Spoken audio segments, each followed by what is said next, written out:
O vídeo parou do nada, mas voltei. Vai ser a parte 2, né? Tá. Vou guardar esse aqui que é da minha irmã.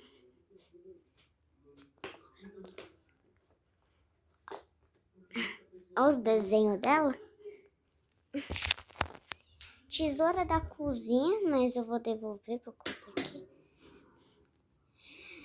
Brush pen, vou pôr ali. Espelho.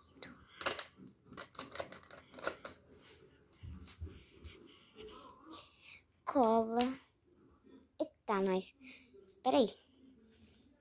Olha aqui. Deixa eu tampar.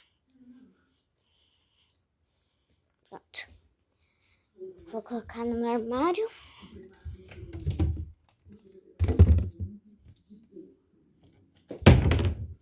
Vou abrir a gaveta de bagunça.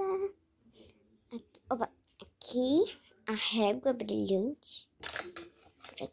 Por aqui. Ó. Agora borracha isso aqui. Ali.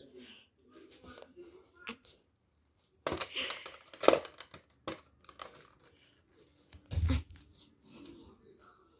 Tem uns negocinhos, uns fiasquinhos aqui de papel.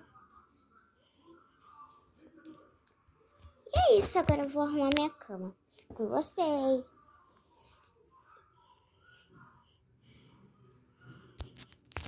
Se eu ficar em silêncio é porque eu tô arrumando a cama.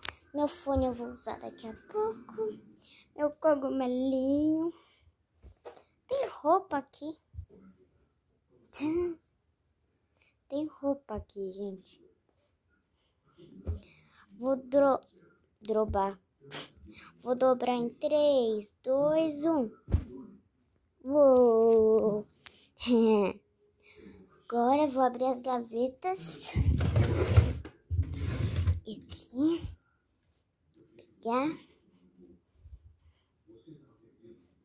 Aqui, roladinho. Agora aqui. Blusa. Ai. Fechar. Tá meio difícil fechar de uma mão.